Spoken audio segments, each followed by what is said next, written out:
Assalamualaikum Ibu Amel. Waalaikumsalam Ibu. Bagaimana kabarnya hari ini? Alhamdulillah baik. Alhamdulillah ya Bu ya. Baik, jadi kita ini kegiatannya namanya pra-observasi, gunanya agar nanti Ibu Amel itu lebih siap pada saat dilakukan observasi. Jadi nanti saya akan masuk ke kelas ya Bu ya untuk mengamati proses kegiatan pembelajaran yang Ibu lakukan. Baik Ibu, ada beberapa pertanyaan yang akan saya ajukan ke Ibu, boleh Ibu ya? Boleh Ibu. Oke, yang pertama adalah kompetensi apa sih yang akan Ibu kembangkan di dalam proses pembelajaran nanti? Baik, berdasarkan RPP yang sudah saya buat, kemampuan yang ingin saya kembangkan itu yang pertama ada efektivitas penggunaan media pembelajaran, yang kedua mengintegrasikan pembelajaran diferensiasi, dan yang ketiga mengintegrasikan pembelajaran sosial emosional. Baik, saya akan ulangi ya Bu Amel, kompetensi yang akan Ibu Amel kembangkan yaitu efektivitas penggunaan media pembelajaran ya, kemudian mengintegrasikan pembelajaran berdiferensiasi ya, kemudian yang ketiga mengintegrasikan pembelajaran sosial emosional gitu ya Bu ya. Oke, pertanyaan selanjutnya adalah tujuan pembelajaran yang akan Ibu lakukan itu apa Bu Amel? Baik, berdasarkan RPP yang sudah saya buat, tujuan pembelajarannya itu yang pertama melalui video pembelajaran, peserta didik diharapkan mampu mengetahui, memahami, dan menjelaskan pengertian dari amal soleh. Kemudian yang kedua, melalui video pembelajaran, peserta didik diharapkan mampu memahami dan mengetahui macam-macam amal soleh beserta contohnya dan dapat meneladani di dalam kehidupan. Kemudian yang ketiga, melalui video pembelajaran, peserta didik diharapkan mampu mengetahui dan memahami syarat sah melakukan amal soleh. Kemudian yang keempat, melalui video pembelajaran, peserta didik diharapkan mampu mengetahui manfaat ketika kita melakukan amal soleh. Yang kelima, melalui video pembelajaran, peserta didik diharapkan mampu memahami makna yang terkandung di dalam Quran Surat Al-Asr ayat 2-3 dan Quran Surat Al-Zalzalah ayat 7-8. Kemudian yang keenam, melalui diskusi, peserta didik diharapkan mampu membuat paparan atau rumusan terkait contoh perilaku beramal soleh. Dan yang terakhir, yang ketujuh, melalui presentasi, peserta didik di sini diharapkan mampu menyajikan hasil diskusi dengan baik dan benar. Baik, kalau saya tangkap dari jawaban Ibu tadi ada 7 Ibu ya. Tujuan pembelajaran yaitu melalui video pembelajaran peserta didik dapat memahami dan menjelaskan pengertian amal soleh dengan baik ya Bu ya. Kemudian melalui video pembelajaran peserta didik dapat menjelaskan 3 macam-macam amal soleh dengan benar beserta contohnya. Kemudian yang ketiga, melalui diskusi ya, peserta didik dapat menjelaskan 3 syarat sah beramal soleh dengan benar. Kemudian yang keempat, melalui video pembelajaran peserta didik dapat menjelaskan 5 manfaat beramal soleh dengan baik. Kemudian yang kelima, melalui video pembelajaran peserta didik dapat mengetahui dan memahami makna yang terkandung dalam Quran Surat Al-Asr ayat 2 dan 3. Oke, dan Surat Al-Zalzalah ayat 7 dan 8 dengan baik. Kemudian yang keenam, melalui diskusi peserta didik dapat membuat rumusan atau paparan contoh perilaku beramal soleh dengan baik. Kemudian yang terakhir, melalui presentasi peserta didik dapat menyajikan hasil rumusan atau paparan contoh perilaku beramal soleh dengan baik. Gitu ya Bu Amel ya? Oke, baik. Jadi lumayan banyak ya Bu Amel. Oke, baik. Selanjutnya ya Bu, saya mau tanyakan yaitu model pembelajaran apa sih yang Ibu gunakan pada saat proses pembelajaran nanti Bu Amel? Baik, model pembelajaran yang akan saya gunakan dalam proses pembelajaran nanti itu saya menggunakan model pembelajaran Student Team Achievement Division atau STAD, di mana model pembelajaran ini berpusat kepada peserta didik. Jadi nanti saya membagi peserta didik itu menjadi beberapa kelompok yang terdiri dari 5-6 orang. Kemudian nanti saya akan memberikan tugas kepada masing-masing kelompok dan masing-masing kelompok nanti akan berkoordinasi dengan anggota kelompoknya sehingga setiap anggota kelompok itu akan bertanggung jawab dengan tugas yang diberikan oleh guru. Kemudian nanti saya akan kombinasikan dengan model pembelajaran tim games turnamen atau TGT, di mana di dalam proses pembelajaran itu terdapat permainan, pertandingan, dan reward atau penghargaan, sehingga pembelajaran di dalam kelas itu lebih menyenangkan dan peserta didik tidak mudah jenuh dan bosan. Baik Ibu, kalau bisa saya ungkapkan lagi ya jawaban dari Ibu, jadi Ibu nanti menggunakan model pembelajaran Student Team Achievement Division atau STAT dan digabung ya Bu ya dengan tim game turnamen atau TGT. Baik Ibu, saya kira ini hal yang menarik ya. Beberapa kali sudah menggabungkan beberapa model pembelajaran dan hasilnya bagaimana Bu? Alhamdulillah efektif. Efektif ya Bu ya. Baik, nanti kalau Ibu sudah masuk ke pembelajaran kita lihat ya Bu bagaimana hasil pembelajarannya. Kemudian yang keempat itu kira-kira mau media pembelajaran apa yang akan Ibu gunakan pada saat proses pembelajaran nanti Bu? Baik, media yang akan saya gunakan dalam proses pembelajaran nanti itu saya akan menggunakan PPT, kemudian ada video pembelajaran, kemudian ada LKPD, lembar kerja peserta didik, itu saya buat dalam bentuk TTS, kemudian terakhir itu ada bola kertas. Oke, jadi kalau saya ulangi jawabannya Ibu ya, Ibu Amel akan menggunakan media pembelajaran berupa PPT Bu ya, kemudian video pembelajaran, kemudian LKPD yang Ibu buat dalam bentuk TTS ya, mungkin sangat menarik sekali bagi murid, kemudian ada bola kertas ya, seru sekali kayaknya Ibu ya. Oke, selanjutnya kelas berapa sih Ibu yang akan Ibu lakukan proses pembelajaran nanti Bu? Untuk kelas yang akan saya supervisi atau lakukan supervisi itu di kelas 81, untuk waktunya itu hari Senin, tanggal 4 Maret. Di jam pertama, kedua, dan ketiga Bu. Oke, jadi Ibu akan melakukan kegiatan pembelajaran yang akan disupervisi nanti pada kelas 81 ya Bu ya. Kemudian hari Senin tanggal 4 Maret jam kedua ya Bu, jam kedua dan ketiga. Baik, itu saja Ibu Amel pertanyaan dari saya. Mudah-mudahan Bu Amel lebih siap ya. Nanti saya masuk dan mengamati kegiatan proses pembelajaran Ibu Amel.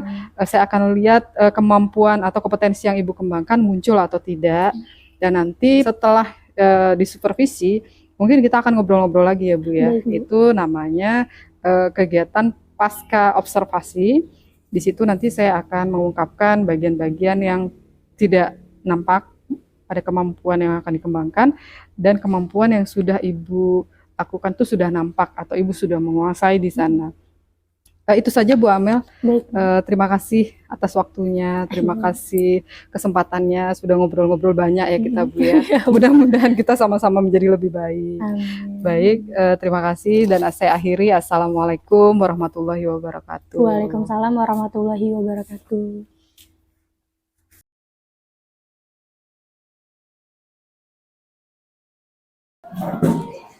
Baik, assalamualaikum warahmatullahi wabarakatuh. Waalaikumsalam warahmatullahi wabarakatuh. Bagaimana kabarnya anak-anak? Baik, Bu. Alhamdulillah, semuanya dalam keadaan baik dan bersemangat ya. Baik, untuk ketua kelasnya boleh dipimpin dulu doanya. Semua siap. Maka mulai.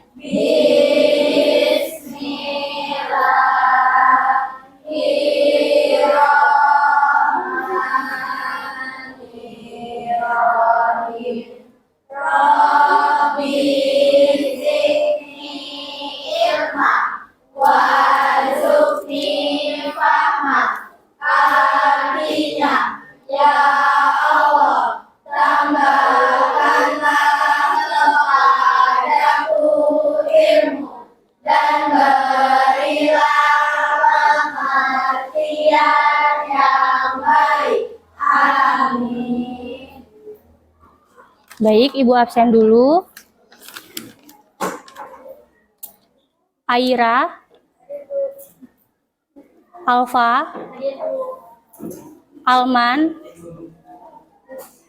Anggis, Anissa, Aulia, Aska, Dela, Davina, Diana, Erlin, Vanessa, Fatur, Fernita, Gersia, Imelda, Kaila, Keisa, Maya, Muhammad Agung Satrio, Nanda Oktaviani, Naisa, Nelly, Nikade, Nicholas, Oktavia, Pipi, Rindu, Saktia. Saktia apa keterangannya, Nak? Alfa, tidak ada suratnya. Tania. Tania mana Tania? Taufik. Feriska. Baik, berarti yang tidak hadir cuman Saktia ya, keterangannya Alfa. Nah, sebelum mulai pembelajaran hari ini, Ibu mau mengulas sedikit terkait materi yang sudah kita pelajari di minggu lalu. Masih ingat nggak minggu lalu kita belajar tentang apa? Tentang apa? Oke, benar. Minggu lalu kita sudah belajar tentang hormat dan patuh kepada guru. Sekarang Ibu mau tanya lagi, bagaimana sih cara kita hormat dan patuh kepada guru? Ada yang masih ingat? Oke, benar, memberi salam jika bertemu. Ada lagi caranya? Pintar, duduk di hadapan guru dengan sopan. Kemudian? Mendengarkan guru saat menjelaskan. Apa lagi caranya? Apa, Nak? Menatapnya dengan rasa hormat. Kemudian apa lagi? Apa lagi? Bersikap baik kepada guru, bersikap sopan, santun, dan ramah. Kemudian ada lagi apa lagi, Nak? Cara kita hormat dan patuh kepada guru. Mendengarkan guru saat menjelaskan. Kemudian ada bertutur kata baik. Nah, itu merupakan salah satu contoh cara hormat dan patuh kepada guru. Jadi, kalau kalian ingin ilmu yang bermanfaat, ingin mendapatkan ilmu, kuncinya satu, yaitu harus hormat dan patuh kepada guru. Karena guru merupakan orang tua kedua setelah orang tua kalian di rumah. Jadi kalau di rumah orang tua kalian adalah orang tua kalian, kalau di sekolah orang tua kalian adalah guru kalian. Jadi muliakanlah guru-guru kalian. Nah, memuliakan guru atau berbuat baik kepada guru itu juga merupakan salah satu contoh dari sikap beramal soleh. Nah, hari ini kita mau belajar tentang sikap beramal soleh. Sebelumnya Ibu ingin bertanya, kalian sudah tahu belum apa sih amal soleh itu? Ada yang tahu nggak? Amal soleh itu apa?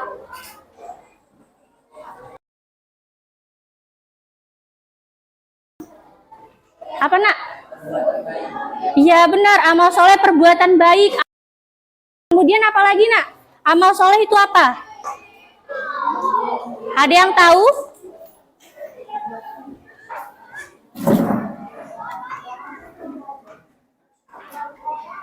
Ada yang tahu lagi amal soleh itu apa? Nggak apa-apa, angkat tangan. Ada yang tahu nggak? Kaila tahu amal soleh itu apa? Nanda tahu? Apa amal soleh? Ada yang tahu?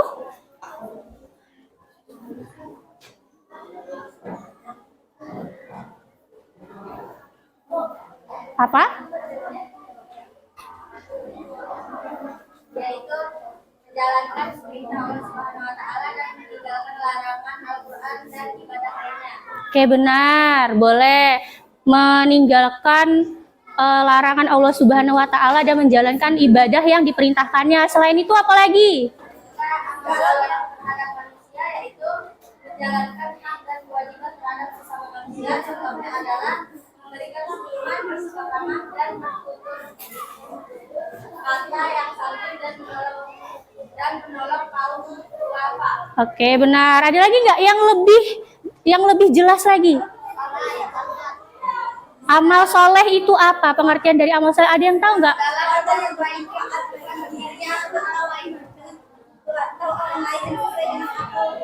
Oke, benar ya Dela ya. Segala perbuatan yang bermanfaat bagi diri sendiri maupun orang lain. Nah, sekarang Ibu mau tanya lagi, pernah tidak kalian melakukan salah satu aja contoh sikap dari amal soleh di kehidupan? Pernah. Siapa yang pernah? Coba Fatur, Ibu mau Fatur maju tuliskan salah satu contoh sikap amal soleh yang pernah Fatur lakukan.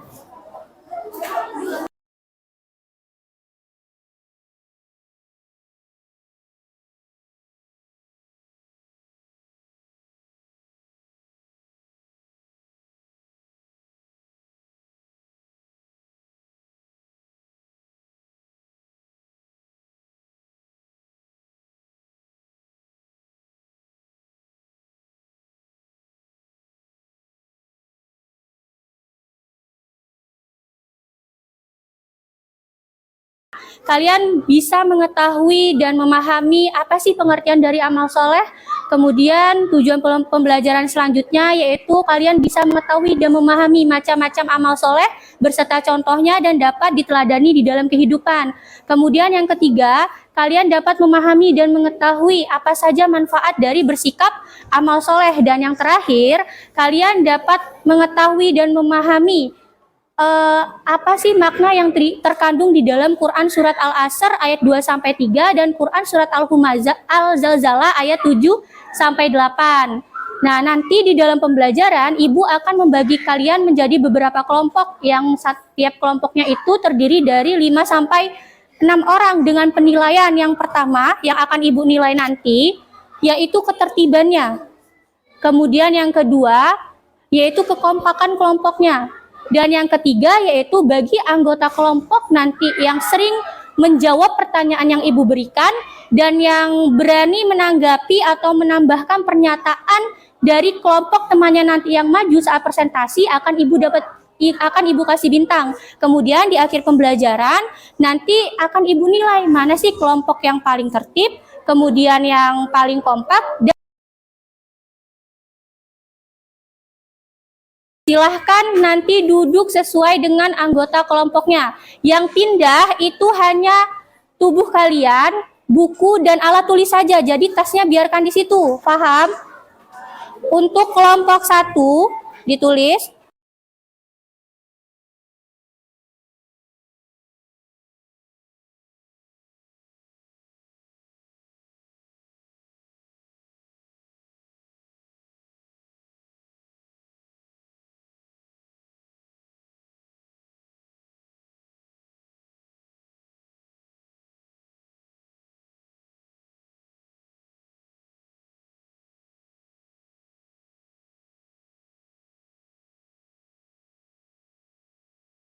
Sebelum mulai pembelajaran, di sini Ibu mau cek konsentrasi kalian.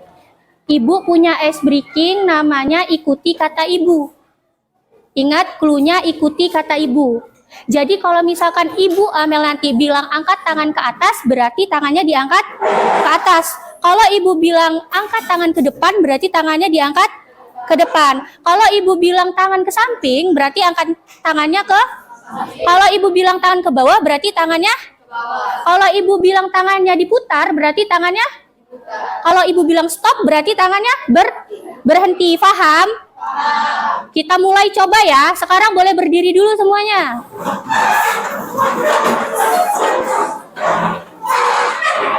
Kalau Ibu bilang konsentrasi, jawabnya konsentrasi dimulai. Bisa? Oke, kita mulai ya. Konsentrasi. Tangan ke atas. Tangan ke depan. Tangan ke bawah. Ada yang belum fokus. Ibu kan bilang tangan ke bawah. Ingat cluenya ikuti kata Ibu. Paham? Tadi temannya masih ada yang belum fokus. Ibu bilang tangan ke bawah, tapi tangannya malah ke samping. Kita ulang lagi ya. Tangan ke samping. Tangan ke bawah. Tangan ke atas. Tangan ke depan. Tangan ke samping. Oke, tepuk tangan. Sudah konsentrasi. Ibu punya satu ice breaking lagi agar lebih semangat dan lebih gembira lagi belajarnya. Nama ice breakingnya tepuk bahagia. Jadi nanti anak-anak ikuti ibu. Ibu contohkan dulu ya. Tepuk bahagia. Buka tutup, buka tutup. Bertepuk tangan. Buka tutup, buka tutup. Memutar bahu, digulung-gulung, digulung-gulung, sambil tersenyum, digulung-gulung, digulung-gulung, sambil tertawa, haha. Bisa? Kita coba bareng-bareng ya. 1, 2, 3, tepuk bahagia. Buka tutup, buka tutup, bertepuk tangan. Buka tutup, buka tutup. Memutar bahu, digulung-gulung, digulung-gulung, sambil tersenyum, digulung-gulung, digulung-gulung, sambil tertawa, haha. Oke, sudah jauh lebih bahagia? Oke, kalau sudah semangat dan bahagia, sekarang baru kita mulai pembelajaran hari ini. Hari ini kita akan belajar tentang menghiasi pribadi dengan bersikap amal soleh. Silahkan perhatikan apa yang ibu jelaskan, karena nanti di akhir pembelajaran ibu akan mengambil nilai. Ingat yang ibu nilai tadi yang sudah ibu jelaskan. Oke? Kelihatan, Nak?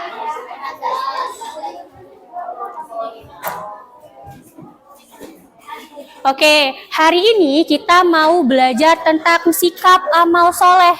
Apa sih amal soleh itu?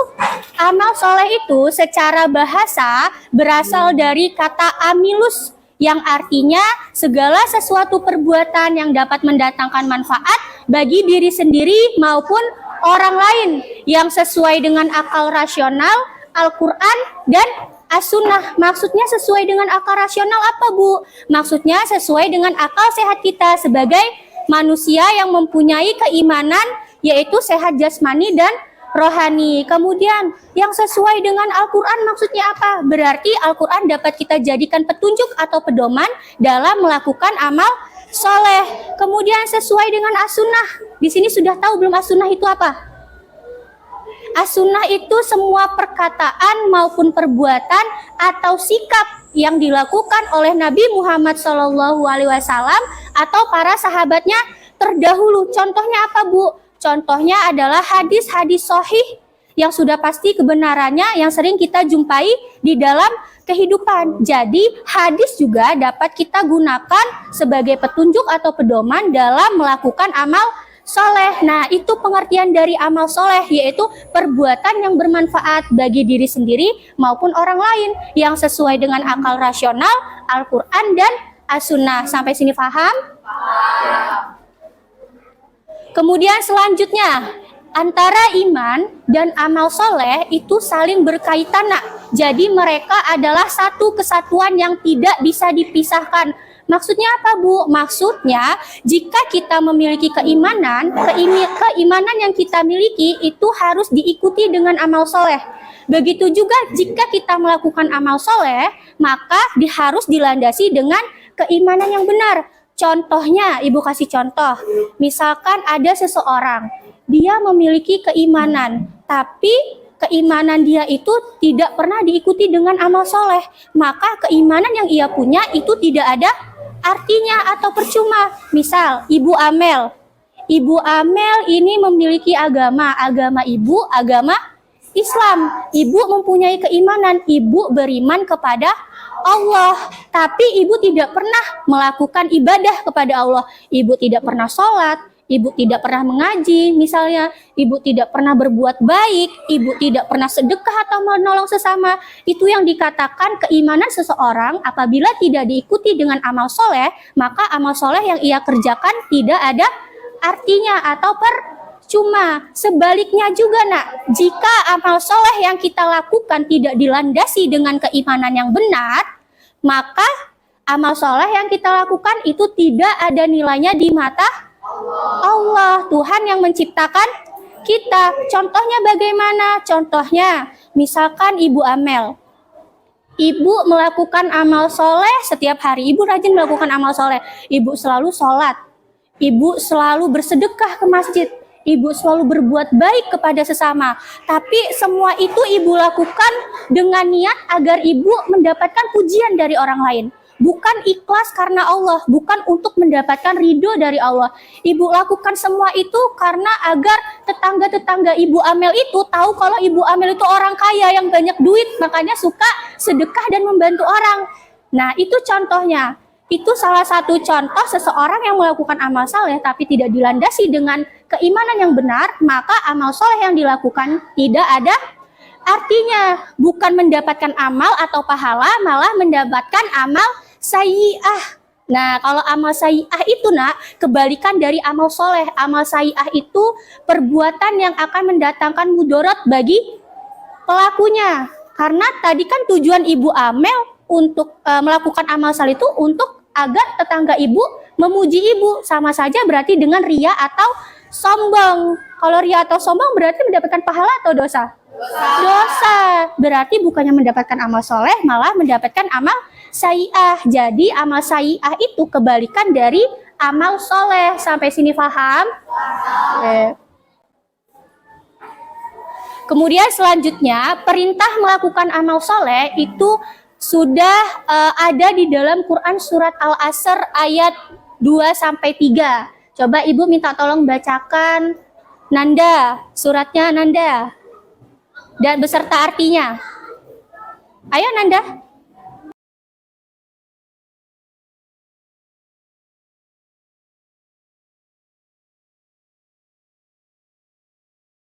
Nah, kemudian ada hikmah beramal soleh atau manfaat dari kita melakukan amal soleh. Yang pertama, akan diberikan ampunan dan pahala yang besar oleh Allah Subhanahu wa Ta'ala. Itu ada di Quran surat Al-Maidah ayat 9. Kemudian yang kedua, diberi tambahan petunjuk oleh Allah dalam menjalankan kehidupan yang ada di dunia. Itu ada di Quran surat Maryam ayat 76.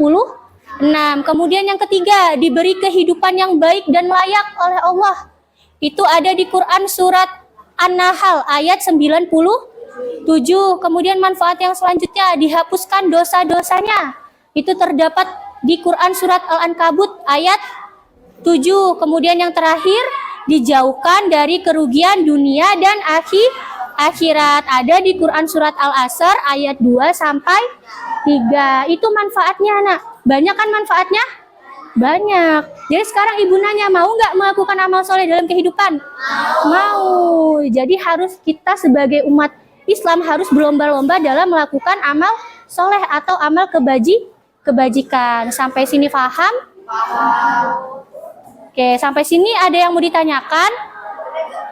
Iya, Erlin? Apakah soleh itu tergantung pada sedikitnya kita beramal, Bu?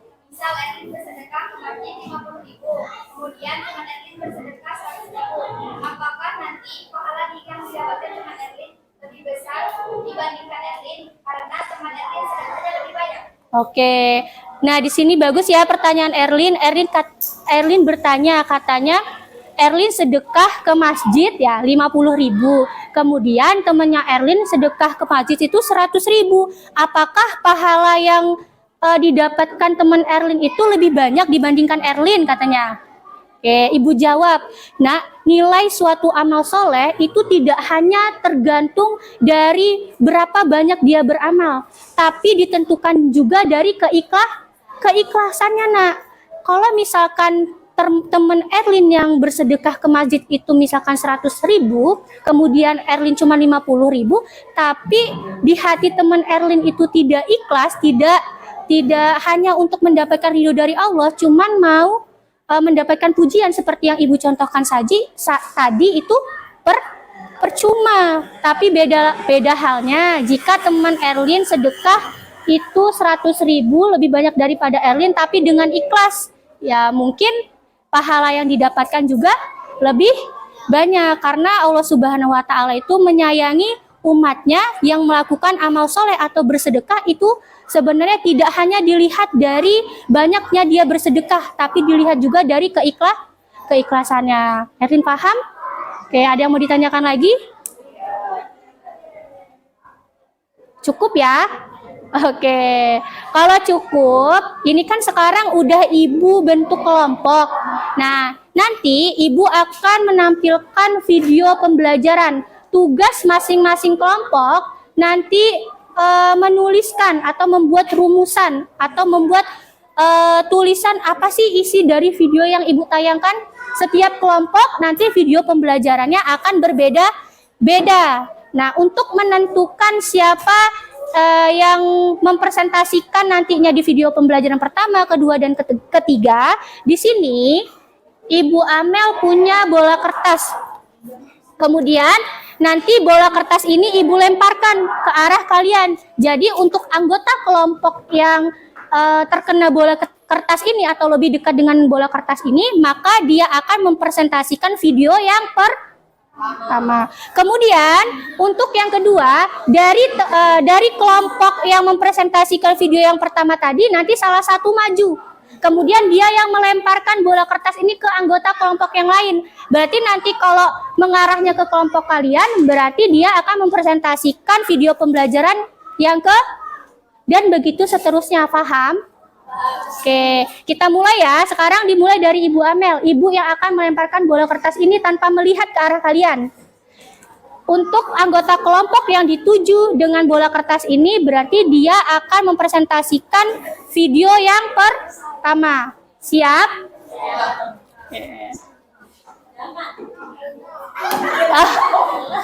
Oke, yang pertama berarti kelompok 1. Berarti tugas kelompok 1 nanti mempresentasikan video yang pertama. Tapi untuk kelompok lainnya, nak, tetap membuat rumusan video yang akan dipresentasikan oleh kelompok 1. Jika pernyataan dari kelompok 1 itu kurang atau ingin ditambahkan, boleh dari kelompok lain. Nanti akan Ibu kasih bintang. Paham? Dan begitu seterusnya. Oke, sekarang Dela, maju. Sekarang lemparkan ke temannya yang lain. Dari sini, nak, maju ke depan.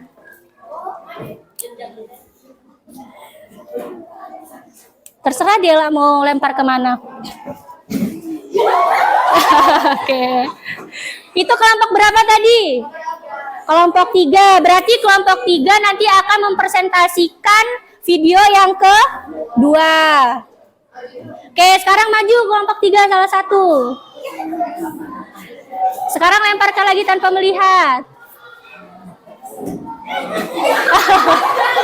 Oke, tidak apa-apa karena bolanya dekat dengan kelompok 2, berarti yang akan mempresentasikan video yang ketiga yaitu kelompok 2.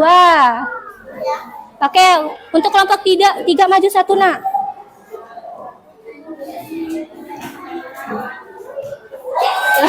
Oke. Ini kelompok berapa, nak? Kelompok 4 berarti mempresentasikan video yang keempat ya. Sekarang salah satu. Berarti ya sudah, sisanya kelompok 5. Oke. Berarti kelompok 5 nanti mempresentasikan video yang kelima ya, nak ya.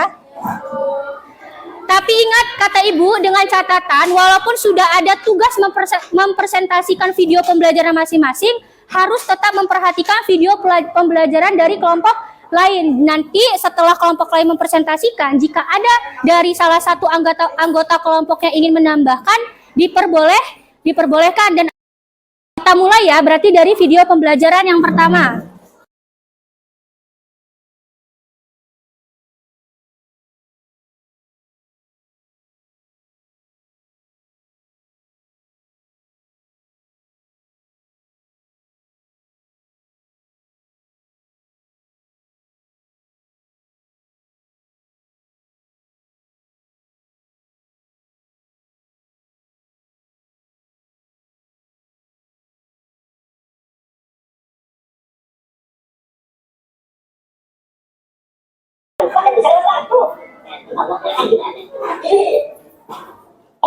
Ya.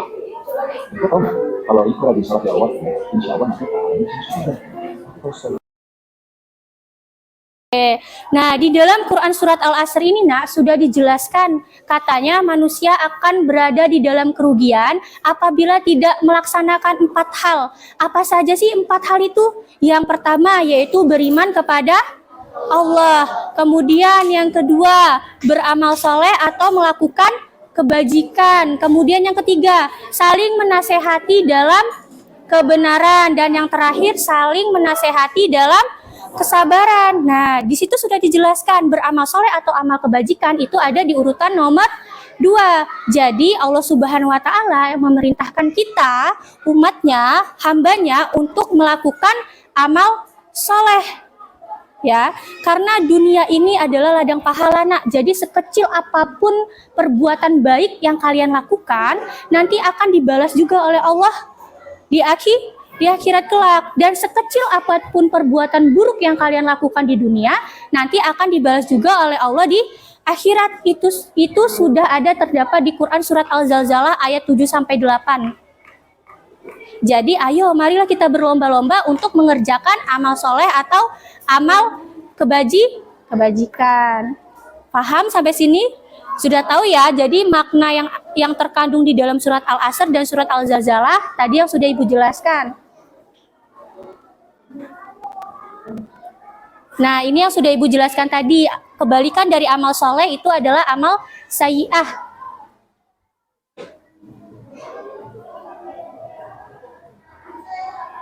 Kemudian syarat dalam melakukan amal soleh. Nah, kita dalam melakukan amal soleh yang kita lakukan itu dikatakan sah apabila memenuhi 3 syarat. Syarat yang pertama apa? Ya, dilakukan dengan mengetahui ilmunya. Kemudian yang kedua, dikerjakan dengan niat ikhlas karena Allah. Dikerjakan dengan niat ikhlas karena Allah. Kemudian yang ketiga, hendaknya dilakukan sesuai dengan petunjuk Al-Quran dan hadis. Hendaknya dilakukan sesuai dengan petunjuk Al-Quran dan hadis. Inilah yang merupakan termasuk syarat amal soleh itu dikatakan sah. Kemudian ada macam-macam amal soleh. Macam-macam amal soleh itu ada 3, Nak. Yang pertama itu ada amal soleh terhadap Allah. Yang kedua ada amal soleh terhadap manusia. Kemudian yang ketiga ada amal soleh terhadap lingkungan. Oke, dari yang pertama apa sih yang maksud dengan amal soleh terhadap Allah?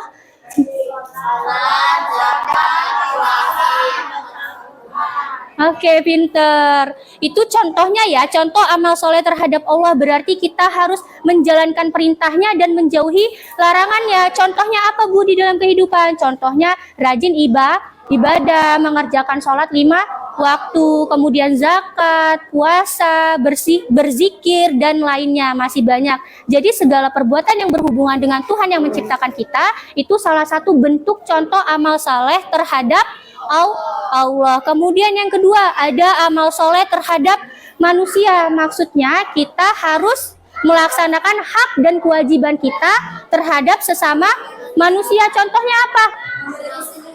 Memberikan senyuman, terus bersikap ramah, sopan, santun, apalagi? Apa? Menolong jika ada yang kesusahan, apalagi? Menolong kaum duafa. Oke, pintar. Itu salah satu contoh amal soleh terhadap sesama manusia. Kemudian yang ketiga ada amal soleh terhadap lingkungan. Berarti kita harus menjaga kelestarian lingkungan. Contohnya apa? Pintar. Membuang sampah pada tempatnya. Kemudian mendaur ulang sampah. Pintar, apa lagi? Dan melakukan penghijauan. Nah, itulah contoh-contoh amal soleh yang dapat kita lakukan di dunia. Jadi ada banyak, Nak, macamnya, nggak cuma satu. Islam itu adalah agama yang pintar, agama yang sempurna dan paripurna. Islam memberikan kemudahan untuk umatnya menjalankan ibadah kepada Tuhan yang menciptakannya. Jadi banyak amal soleh yang bisa kita lakukan. Kemudian di samping ketiga amal soleh tadi, ada juga yang namanya amal jariyah. Kalau amal jariyah itu adalah segala perbuatan yang mendatangkan manfaat atau pahala bagi yang melakukannya. Bahkan pahala itu tidak akan pernah putus sekalipun jika orang itu meninggal. Contohnya apa yang termasuk amal jariah? Contohnya sedekah jariah. Misal Dela itu sedekah ke masjid. Dela mensedekahkan berupa Al-Quran. Kemudian Al-Quran itu disedekahkan Dela ke masjid. Nah, dari sedekah itu nanti Dela akan dapatkan pahala, dan pahala itu akan terus mengalir bahkan sampai Dela meninggal sekalipun. Karena apa? Karena Al-Quran yang diberikan Dela ke masjid tadi itu berguna dan bermanfaat bagi banyak orang. Kemudian apa lagi? Oke, pinter. Mengajarkan apa nak tadi? Mengajarkan anak-anak yang mengaji. Maksud Anggis ilmu yang bermanfaat ya. Nah, ilmu yang bermanfaat itu juga termasuk ke dalam amal jariah. Contohnya misalkan Anggis. Misalkan Anggis nih suatu saat nanti Anggis jadi guru. Kemudian Anggis memberikan ilmu kepada anak-anaknya.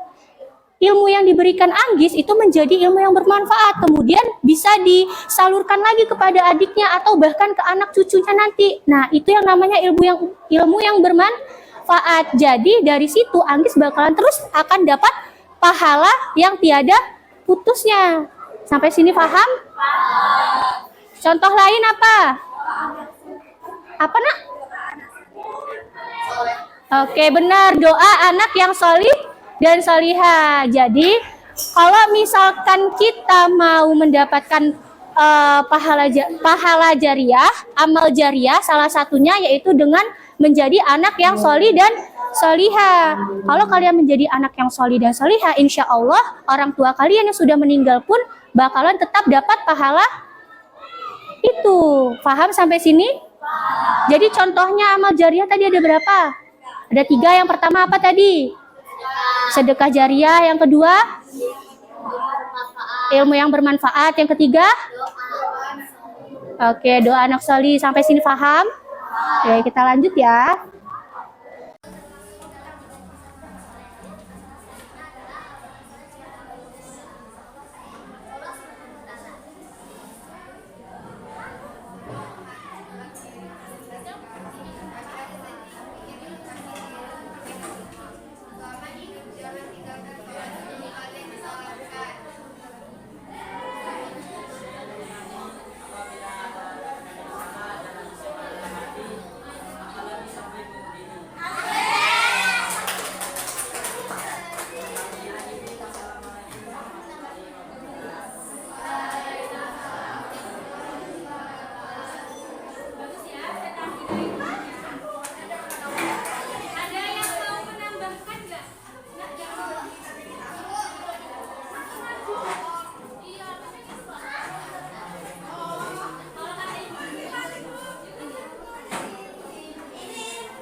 Stop, berhenti, lakukan apapun yang sedang Anda lakukan. Silahkan ambil posisi duduk secara nyaman atau berdiri jika tidak memungkinkan.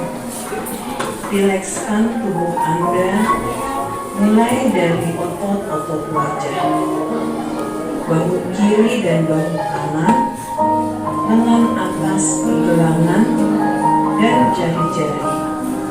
Luruskan lengan di atas paha.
Sebutkan kekuatan yang Anda miliki.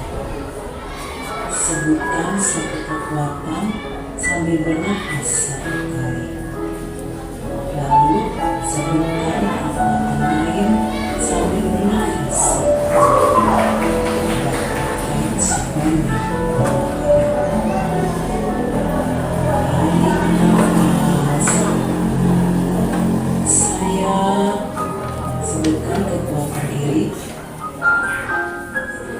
2 buang nafas, tarik nafas. Saya sebutkan kembali, buang nafas. Lakukan sebanyak 5 kali.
Selamat siang Ibu Amel. Selamat siang Ibu. Assalamualaikum Waalaikumsalam. Ibu Eka.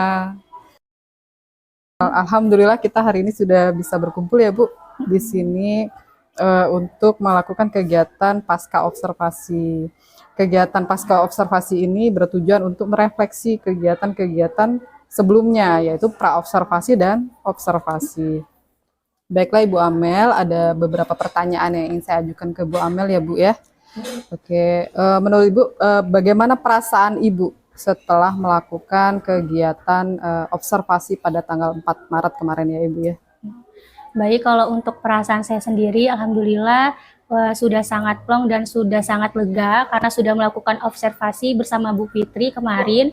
Kemudian kalau di dalam proses pembelajarannya, perasaan saya menurut saya sangat menyenangkan karena saya lihat kemarin peserta didik itu jauh lebih aktif dan antusias, khususnya dalam proses diskusi dan presentasi. Itu banyak sekali peserta didik yang berlomba-lomba untuk angkat tangan dan menanggapi atau menambahkan jawaban dari anggota kelompok yang sedang maju di kelas.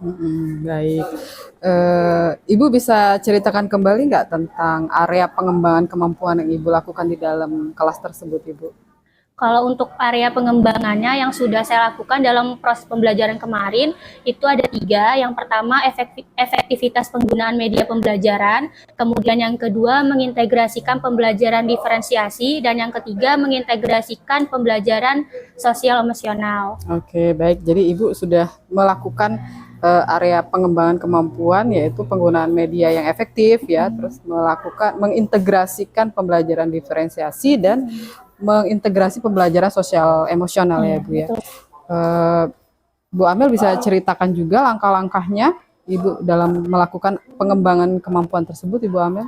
Kalau untuk langkah-langkahnya dan tahap-tahapannya dalam proses pembelajaran kemarin, untuk penggunaan efektivitas penggunaan media pembelajarannya, itu saya menggunakan PPT, kemudian ada video pembelajaran, kemudian ada bola kertas yang saya gunakan dalam proses pembelajaran itu sambil bermain, dan yang terakhir itu ada lembar kerja peserta didik yang saya buat dalam bentuk TTS agar peserta didik itu lebih tertarik dan tidak mudah jenuh dalam mengerjakan soalnya.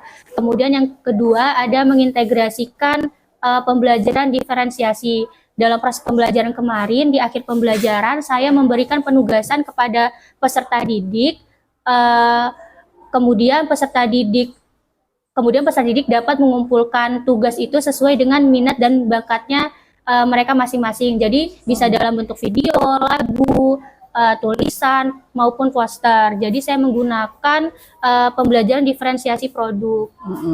Kemudian untuk pembelajaran sosial emosionalnya, dalam proses pembelajaran kemarin, saya menggunakan ice breaking dan teknik stop. Oke, menurut Ibu Amel, apakah kemampuan Ibu dalam menggunakan media itu sudah efektif Bu Amel? Kalau menurut saya, untuk kemampuan menggunakan media pembelajarannya itu sudah efektif karena melihat dari proses pembelajaran kemarin, pada saat saya menayangkan PPT, kemudian video pembelajaran, kemudian saya menggunakan bola kertas yang saya buat juga, dan lembar kerja yang sudah saya buat, itu anak-anak lebih antusias dan lebih bersemangat dalam proses pembelajaran. Oke, jadi untuk media pembelajaran udah efektif ya Bu Amel. Bagaimana dengan mengintegrasi pembelajaran berdiferensiasi? Apakah sudah efektif atau belum Bu Amel? Kalau untuk mengintegrasikan pembelajaran berdiferensiasi, menurut saya juga sudah efektif karena peserta didik itu kan dapat mengumpulkan tugas yang saya berikan itu sesuai dengan minat dan bakatnya mereka. Jadi udah efektif untuk belajar berdiferensiasi ya. Oke, yang selanjutnya adalah bagaimana untuk mengintegrasikan pembelajaran sosial emosionalnya. Apakah sudah efektif menurut Ibu Amel? Kalau untuk pembelajaran sosial emosionalnya, kemarin kan saat proses pembelajaran, itu saya menggunakan ice breaking dan teknik stop. Kalau untuk ice breakingnya, menurut saya itu sudah efektif, karena setelah saya melakukan ice breaking, itu anak-anak menjadi lebih konsentrasi dan lebih fokus lagi dalam pembelajaran. Selain itu, anak-anak lebih semangat lagi belajarnya dan lebih gembira lagi. Kemudian di tengah-tengah pembelajaran itu kan saya juga menggunakan teknik stop. Saya mendengarkan peserta didik itu lagu relaksasi. Nah, kalau menurut saya untuk teknik stop ini belum maksimal, Bu. Karena kemarin itu ada beberapa peserta didik yang tertawa pada saat saya mendengarkan lagu relaksasi tersebut. Oke, kalau menurut Bu Amel pada saat proses pembelajaran sosial emosional menggunakan teknik stop belum efektif, Ibu Amel punya cara nggak selain menggunakan musik relaksasi tersebut? Mungkin menurut saya caranya, kalau kemarin kan saya menggunakan mendengarkan anak-anak itu lagu relaksasi dan suaranya dari video tersebut. Mungkin untuk caranya atau perbaikannya itu kedepannya saya akan mengambil musik relaksasinya mungkin dari YouTube, tetapi saya menggunakan suara saya sendiri agar lebih dapat di dalam diri peserta didik tersebut. Oh, jadi Ibu tetap menggunakan musik relaksasi, cuman mengganti kata-katanya aja. Jadi Ibu langsung sendiri ya mengungkapkan kata-kata di situ ya, Bu ya. Oke, baik. Menurut Ibu itu sudah mendekati efektif ya? Iya. Prediksi Ibu itu efektif? Iya, Bu. Oke, baik. Terima kasih. Kemudian reaksi murid-murid pada saat Ibu melakukan menggunakan media pembelajaran, melakukan pembelajaran berdiferensiasi, kemudian pembelajaran sosial emosional, itu bagaimana Ibu? Kalau untuk reaksi peserta didik sih kemarin saya lihat alhamdulillah mereka antusias dan bersemangat. Kemudian setelah saya lakukan observasi bersama Ibu kemarin, itu ada beberapa peserta didik yang datang kepada saya, katanya untuk pembelajaran selanjutnya, Bu, boleh nggak kita belajarnya nonton video lagi atau pakai PPT seperti kemarin lagi. Kemudian mereka juga ternyata senang, Bu, pas saya buat lembar kerja peserta didik itu dalam bentuk teka-teki silang. Jadi menurut mereka lebih seru, karena kan biasanya kalau LKPD itu biasa aja tulisan, gitu. Biasa. Menurut mereka lebih seru menggunakan saya buat seperti itu. Jadi malah dapat umpan balik dari murid ya. Iya. Kalau sebenarnya mereka suka gitu ya dengan cara itu. Baik, terima kasih. Terus kendala apa yang Ibu temukan pada saat pembelajaran tersebut? Kalau untuk kendalanya mungkin di mengintegrasikan pembelajaran sosial emosional tadi, Bu, karena menurut saya untuk teknik stopnya ini belum maksimal. Itu aja ya, Bu ya. Yang lain sudah oke lah ya, Bu. Alhamdulillah. Oke, baik, alhamdulillah. Selanjutnya ya, Bu Amel, rencana tindak lanjut apa yang akan Ibu lakukan setelah kegiatan observasi kemarin? Untuk tindak lanjutnya mungkin untuk memperbaiki ya, Bu ya. Iya. Yang pertama itu saya akan mengikuti pelatihan-pelatihan seperti yang ada di PMM. Kemudian yang kedua saya juga bisa saling sharing dengan guru-guru lain. Kemudian yang ketiga saya lebih banyak mencari referensi mungkin seperti dari YouTube atau buku dan lainnya. Oke. Jadi Ibu mau melakukan perbaikan dengan mengikuti pelatihan PMM ya, Bu ya, sharing dengan guru-guru yang lain, kemudian akan mencari referensi dari Google, dari internet gitu ya, Bu ya. Oh ya, luar biasa sekali Ibu Amel. Idenya sangat luar biasa. Oke. Jadi kira-kira kapan Ibu mulai melakukan perbaikan-perbaikan itu, Ibu? Kalau untuk waktunya mungkin secepatnya, Bu. Mungkin bisa dimulai minggu depan. Jadi jika ada pelatihan-pelatihan itu akan saya ikuti. Kemudian jika teman-teman lagi senggang waktunya bisa saling sharing dengan guru yang lain. Kalau untuk cari referensi mungkin itu bisa sendiri Di rumah. Ya, Bu, ya. Oke, baik. Baik, terima kasih atas waktu dan kesempatannya Ibu Amel, Ibu Eka. Terima kasih. Kegiatan ini luar biasa karena memberikan efek dan makna kepada kita untuk selalu lebih baik dalam mengajar ya, Ibu. Terima kasih dan saya akhiri. Assalamualaikum warahmatullahi wabarakatuh. Waalaikumsalam warahmatullahi wabarakatuh.